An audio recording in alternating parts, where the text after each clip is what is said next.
La dernière propriété dans les propriétés de 4.1, c'est la continuité par morceau d'un inverse d'une fonction continue par morceau. Ça nécessite que notre fonction ne prend pas des valeurs nulles, bien sûr, pour que l'inverse soit bien défini, et encore aucune limite, ni à gauche ni à droite de n'importe quel point, aucune limite nulle. C'est pour pouvoir avoir le cas de 1 sur f continu, et encore des limites finies aux bornes de chaque morceau de la subdivision. Donc maintenant on passe à une relation, la relation donc, qui existe entre les fonctions continues par morceau et les fonctions en escalier. On va donc parler de l'approximation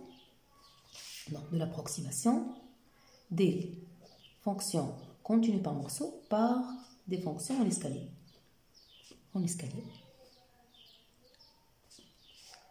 Donc voilà, ça c'est la relation, disons, c'est la relation clé qui permettra de passer de l'intégrale des fonctions continues, de l'intégrale des fonctions en escalier, qu'on a dit c'était la surface des rectangles, à la définition de l'intégrale des fonctions continues par morceau.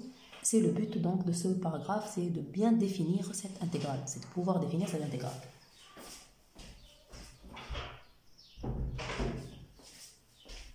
Alors l'idée est la suivante. L'idée donc sera, si vous avez une fonction continue ici, voilà, j'ai dessiné continu et puis je vais passer à continu par morceau, mais voilà un truc continu. Et là je vais voir comme ça, je vais dire, je vais dessiner une fonction continue par morceau, une fonction en escalier proche de ma fonction continue. Proche, qu'est-ce que ça veut dire proche? Donc la proximité donc nécessite une distance pour mesurer la proximité. Donc, ici, je dirais que si je prends cette valeur, et je trace comme ça, et puis je prends cette valeur, je trace comme ça, et puis je prends cette valeur par exemple, je trace comme ça, et là, j'obtiens une fonction en escalier, disons ici, je prends ouvert par exemple, ici ouvert, n'importe quoi sur les points, l'essentiel, je prends comme ça, et puis je dis, voilà cette fonction que j'ai dessinée ici, donc elle se rapproche de f par une distance qui ne dépasse pas ce epsilon. J'ai pris le plus grand pour dire que voilà, toutes les distances ne dépassent pas celui-là. Je me dis ici, voilà, c'est pas très proche. Donc là, peut-être je dis, je prendrai comme ça. Mais là, je prendrai, voilà, je dirais que je prendrai ça.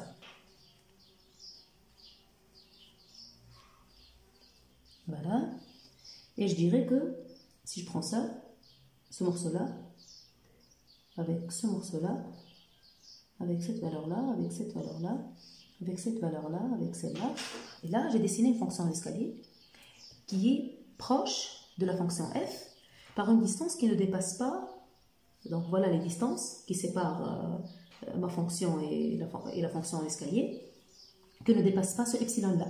J'ai pris le plus grand pour mesurer donc la proximité entre cette fonction en escalier et ma fonction que j'ai tracée, la fonction f que j'ai tracée. Là, ça va mieux, parce que là, c'est un epsilon, j'ai pu approcher pour un epsilon plus petit. Donc, c'est-à-dire pour tout epsilon, je trouverai une approximation de ma fonction avec une fonction en escalier qui pourrait être prise par des valeurs de f elle-même. Je pourrais ne pas prendre ces valeurs-là. Je pourrais tracer de cette façon. Dire, voilà, et là je vais prendre ces valeurs-là, par exemple, en répartissant de cette façon, par exemple. Donc je prendrai par exemple cette valeur-là, et puis voilà une fonction en escalier. Je prendrai cette valeur-là, et voilà une fonction en escalier. Je prendrai cette valeur-là, voilà, donc une valeur constante, cette valeur-là, et puis cette valeur-là. J'ai pris n'importe quelle valeur de f, et puis je l'ai étendue sur un morceau, sur un petit morceau du segment.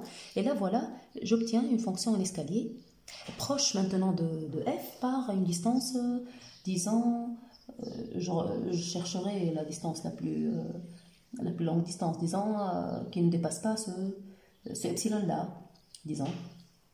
Donc voilà, c'est le même epsilon. Donc entre f et ma fonction en escalier. Donc pour chaque epsilon, si je prends un epsilon encore plus petit, alors je vais encore raffiner donc les morceaux, c'est-à-dire plus de morceaux, donc une subdivision plus fine, et là est créée une fonction en escalier qui correspond à l'epsilon que j'ai pris. Donc avec un autre epsilon, donc je ferai ça avec un autre epsilon, et là je prendrai, et là ça ne va plus être visible, parce que je prendrai une approximation avec un epsilon très petit. Et là avec ces valeurs-là,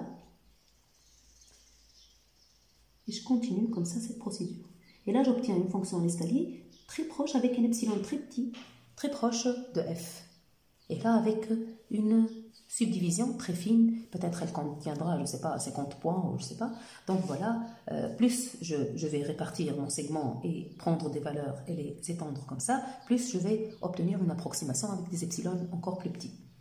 Donc, la distance ici, la distance entre f et la fonction en escalier, on pourrait la prendre comme ça. C'est sup. Au lieu de dire f de x moins phi de x, au lieu de traîner f de x moins phi de x, ici le phi dont je parle, c'est la fonction à l'escalier, avec laquelle je suis en train d'approcher.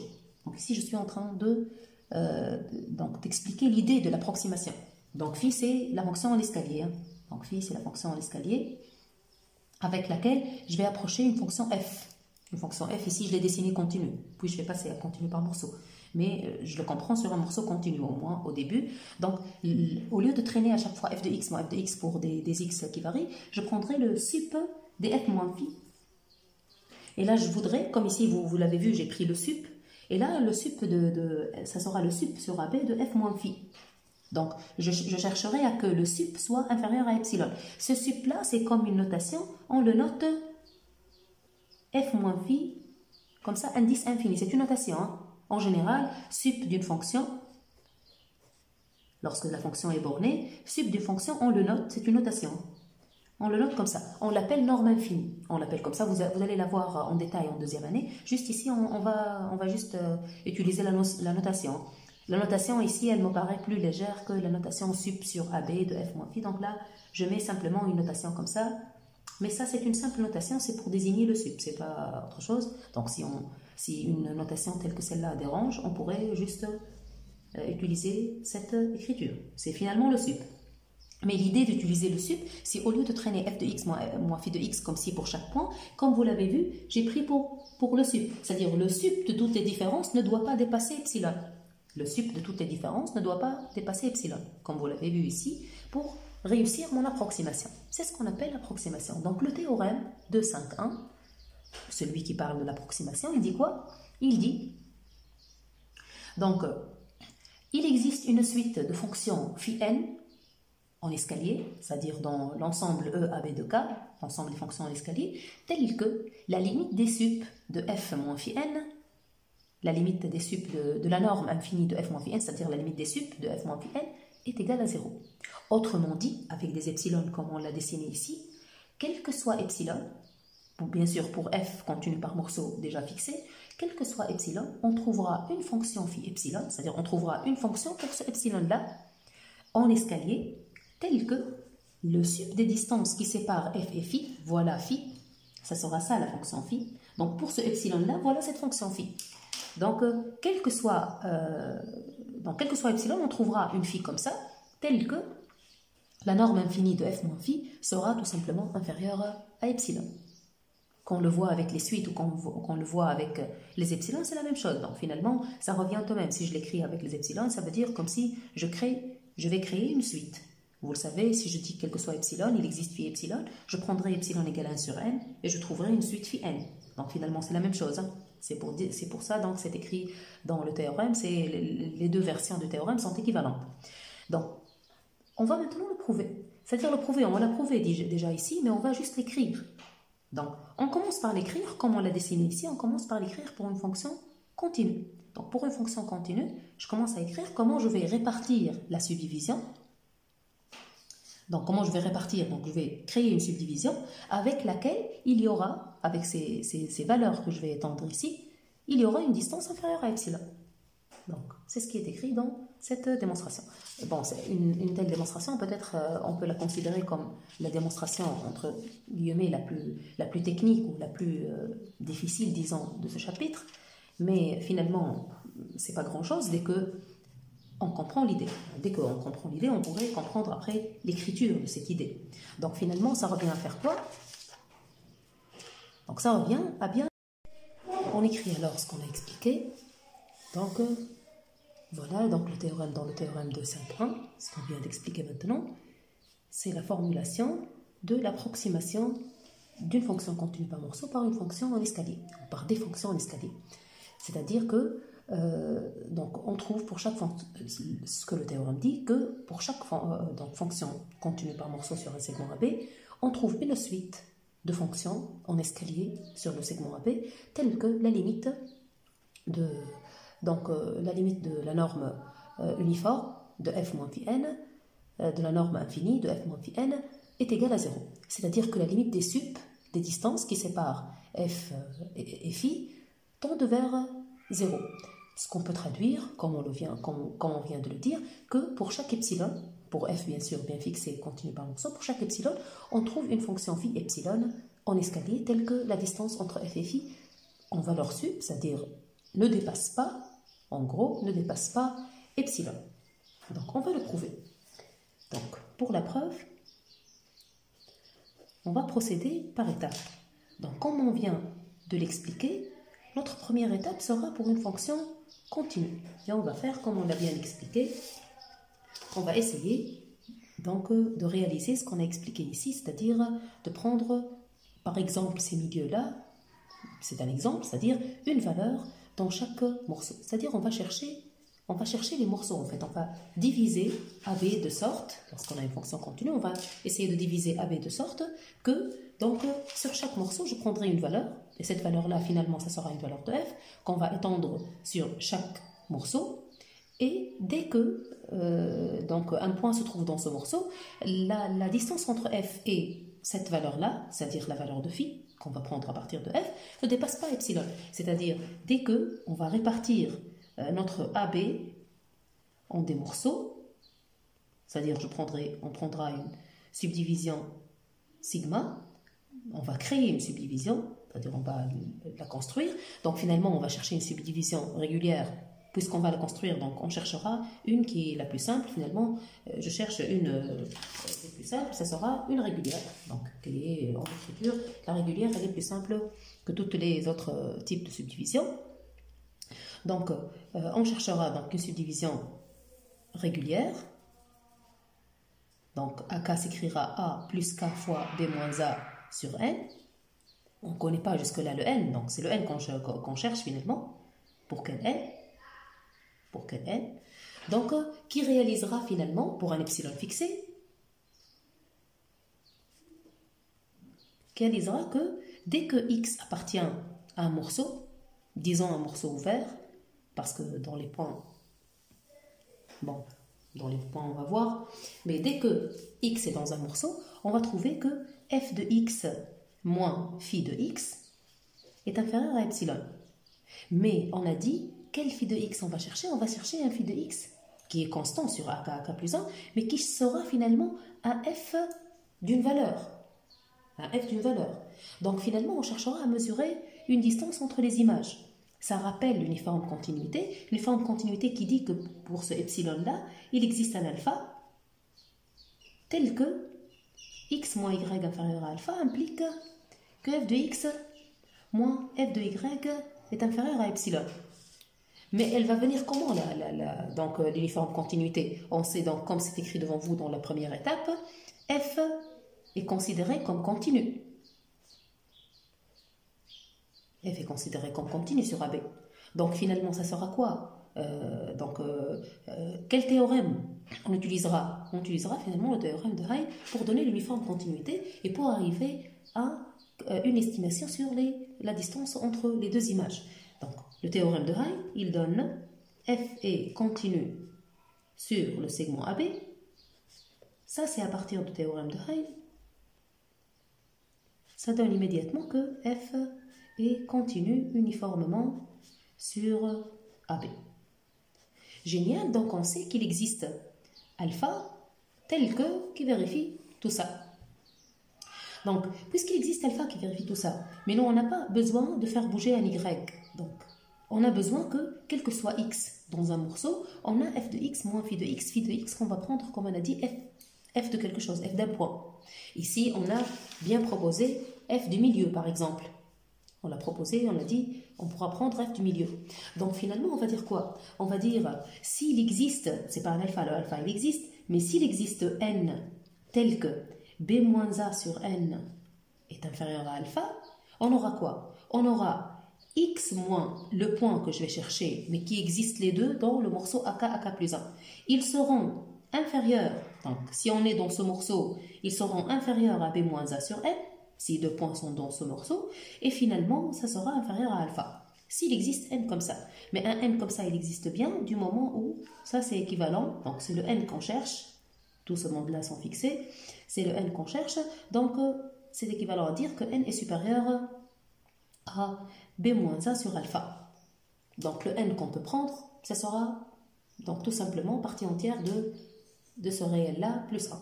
Donc on peut prendre n égale partie entière de celui-là plus 1. On peut prendre ça. Donc une fois ce n-là existe, on a quoi? On a pour x et un autre point, nous on a dit le milieu, x moins le milieu est inférieur à b moins a sur n, bien sûr inférieur à b moins a sur n parce que la distance ici, la longueur de cet intervalle, c'est b moins a sur n. Une fois on considère cette subdivision régulière, on peut la noter sigma n comme ça, donc cette subdivision régulière d'ordre n, le n qu'on a trouvé ici, et on trouve que x moins le point qu'on va considérer qui est le milieu, x moins le milieu, la distance sera inférieure à b moins a sur n, qui est inférieure à alpha par le choix de n, et là ça implique directement, par la continuité uniforme, grâce au théorème de Hein, ça implique directement que f de x moins f de ce point, le milieu, est inférieur à epsilon. Et f de ce milieu, on va le prendre, est égal à phi de x sur tout le morceau. Donc on va prendre, donc soit, on va prendre phi de x est égal, donc f du milieu, donc AK plus 1 sur 2. Et là, les AK sont bien définis. Une fois que tu trouves n, les AK sont a plus k fois b moins a sur n. Donc ça y est, les AK sont fixés, c'est la subdivision régulière d'ordre n. Le n qu'on a trouvé ici grâce au alpha. Donc pour epsilon, il existe alpha, et pour le alpha, il existe n. Ça y est, donc maintenant, il y a une relation entre ces gens-là, tout le monde est fixé, le epsilon qui possède un alpha, le alpha qui possède un n. Donc on prend alors f du milieu, et on la prend comme phi de x, et ça c'est quel que soit x, pour x dans le morceau. Donc pour x dans le morceau. Bien évidemment, donc pour x dans le morceau comme ça, on va se poser la question pour les points ici. On peut prendre même celui-là. Donc vous le voyez, on n'a pas de problème ici. La fonction f est continue, on n'a pas de problème. On prend par exemple même de cette façon-là. Et puis on prend surtout le morceau comme ça, on prend la valeur du milieu. Donc voilà. Et finalement, notre fonction phi sera de cette façon. Donc la fonction phi sera comme ça. Donc le milieu, le premier milieu, lorsque x appartient au premier morceau, le deuxième milieu, lorsque x appartient au deuxième morceau, donc jusqu'à arriver au dernier milieu, lorsque x appartient au dernier morceau. Donc voilà. Bon, ce morceau-là pourra même être fermé, hein, mais sinon, on peut considérer les semi-ouverts et ici prendre f de b.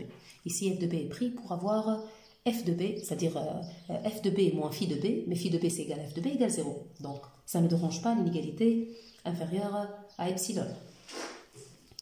Donc voilà. Donc ça ne dérange pas cette inégalité.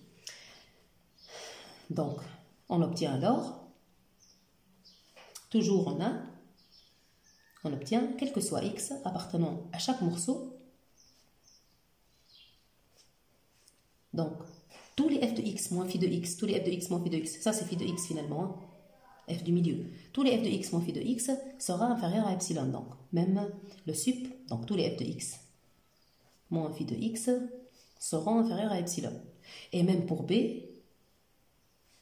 on a tout simplement f de b moins phi de b égale 0 carrément. qui est inférieur à epsilon. Donc ça y est, finalement, tu passes au sup sur tout le AB, et tu as donc f moins phi sur tout le AB, en norme infinie, c'est-à-dire le sup de la valeur absolue, est inférieur à epsilon. Tout le monde est inférieur à epsilon, donc le sup sur tout AB est inférieur à epsilon. Très bien. Donc ici, on arrive à approcher une fonction continue par une fonction continue, par une fonction en escalier. On passe maintenant au cas continu par morceau. Donc une deuxième étape sera le cas continu par morceau. Pour le cas des fonctions continues par morceau. Donc pour le cas des fonctions continues par morceau, donc on rappelle, donc je prends dans l'exemple. Voilà. Toujours comme ça. Des morceaux comme ça continuent, puis les valeurs dans les points, ce qu'on peut appeler les nœuds. Donc les valeurs ici. Voilà. Et voilà notre fonction continue par morceau. Donc pour les morceaux, donc, il s'agit ici de trois morceaux. Trois morceaux, A0, A1, A2, donc ici A2, c'est pas ici, donc et ici A3 bien sûr, B est égal à 3 et A est égal à 0. Donc voilà, ça c'est la deuxième étape. Et maintenant notre fonction étape. Et maintenant f est continue par morceau. Elle n'est pas continue, elle est continue par morceau. Continue par morceau sur AB. Ok? Donc chaque morceau ici, vous le voyez, il est continu avec limite finie aux bornes. C'est-à-dire chaque morceau ici, il se prolonge, par exemple ce morceau-là, il se prolonge en une fonction continue sur le segment A0, A1 qu'on peut appeler F0. Donc F0 continue sur A0, A1. F0, alors, on peut lui appliquer la première étape qu'on vient de démontrer. C'est-à-dire, pour F0, il existe une fonction phi0 en escalier sur A0, A1, décrite comme on l'a fait dans la première étape. Et puis, donc cette phi0, il réalise quoi finalement? Pour un epsilon fixé, c'est-à-dire, donc si je fixe mon epsilon bien sûr, ce phi0-là, donc vérifie que f0 moins phi0 en norme infinie, c'est-à-dire à valeur sup, est inférieur à epsilon. Et cela, bien sûr, sur A0, A1. Bien sûr, ça, c'est un sup. Donc, un sup sur le fermé sera supérieur au sup sur l'ouvert. Donc, finalement, même sur l'ouvert, même sup de f0 moins phi0, mais sur l'ouvert au lieu de sur le fermé, on aura le même résultat, ça sera inférieur à epsilon. Parce que cet ouvert-là est inclus dans le fermé. Donc, finalement, tu auras toujours f0 moins phi0 inférieur à epsilon. Très bien. Ce qu'on fait, c'est quoi? Ce qu'on fait, c'est que la même chose qui se passe pour F0, pour F1 qui est le prolongement par continuité de ce morceau-là, F2, le prolongement par continuité de ce morceau-là.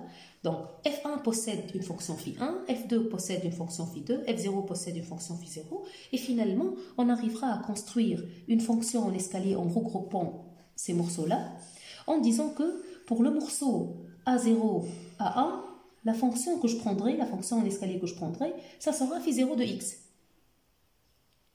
Et là, on va dire pourquoi on n'a pas posé le fermé. Mais le fermé ici, on a toujours, donc on craint ces points-là qui, donc les nœuds, les valeurs aux nœuds, donc ces points-là qui peuvent échapper à cette inégalité. Donc là, ça ne montre pas dans la règle ici, parce qu'ici, on approche avec des fonctions donc proches de f comme ça, mais ici, ça n'entre pas donc, dans la même estimation. Ce qu'on fait, c'est que la considérer sur l'ouvert, et puis dans ces points-là, pour contourner le problème comme on l'a fait au premier cas, pour x égale par exemple à 0, je prends tout simplement f à 0. Donc c'est pas la peine de chercher trop loin, je prends f à 0 pour avoir toujours une différence nulle dans ces points. Donc là aussi, A1, et je prends ici f à 1. Donc je prends les valeurs pour contourner ce problème. Donc très bien, et là, alors on prendra phi 1 de x lorsque x, dans le deuxième morceau ouvert, et puis on prendra f de A2 lorsque x est égal à A2, etc. Phi 2 de x lorsqu'on est dans le troisième morceau ouvert, etc. Un f de A3 lorsque x est égal à 3. Bien sûr, ici, on a pris trois morceaux de fonction, une fonction continue par morceau qui se répartit en trois morceaux, mais on le généralise dans le cas général. Et finalement, on aura dernier morceau, la dernière fonction en escalier qu'on va prendre c'est phi n-1x sur an-1 an.